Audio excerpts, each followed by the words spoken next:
गंगा किनारे बसा हुआ एक छोटा सा गांव था, सोनपुर। यह गांव अपनी हरियाली, शांत वातावरण और सीधे सादे लोगों के लिए जाना जाता था। गांव के बाहर फैले हरे भरे खेत, बीच बीच में बहती नहरें और किनारे लगे पीपल व नीम के पेड़ मानो प्रकृति की गोद में बसे हों। इसी गांव में रहता था एक गरीब लेकिन मेहनती किसान, रामदीन।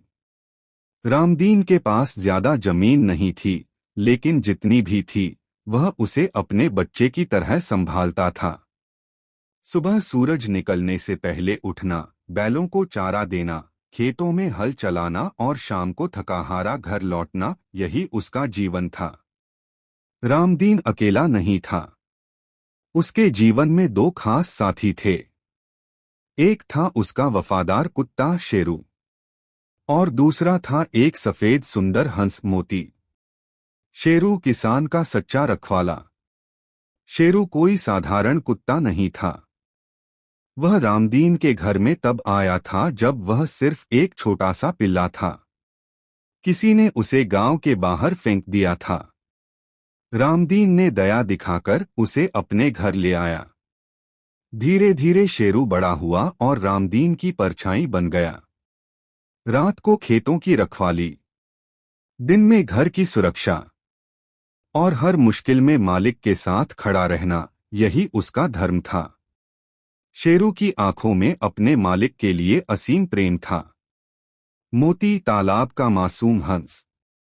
गांव के बाहर एक पुराना तालाब था। उसी तालाब में रहता था हंस मोती। मोती बहुत शांत, समझदार और सुंदर था। उसकी सफेद पंख सूरज की रोशनी में चमकते थे। एक दिन रामदीन खेत से लौट रहा था, तभी उसने देखा कि तालाब के पास कुछ बच्चे पत्थर मारकर हंस को डरा रहे हैं। रामदीन को बहुत बुरा लगा।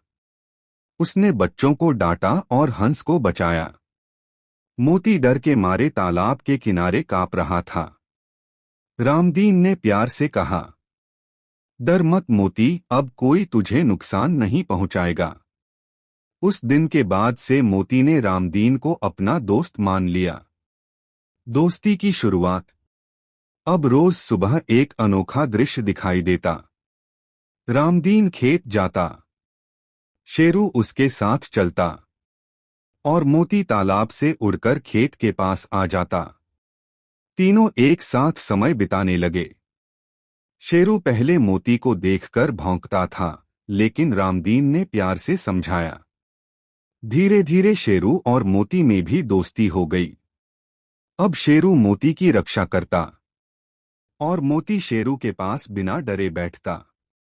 गांव वाले यह देखकर हैरान होते। कुत्ता और हंस दोस्त, ये कैसे हो सकता है?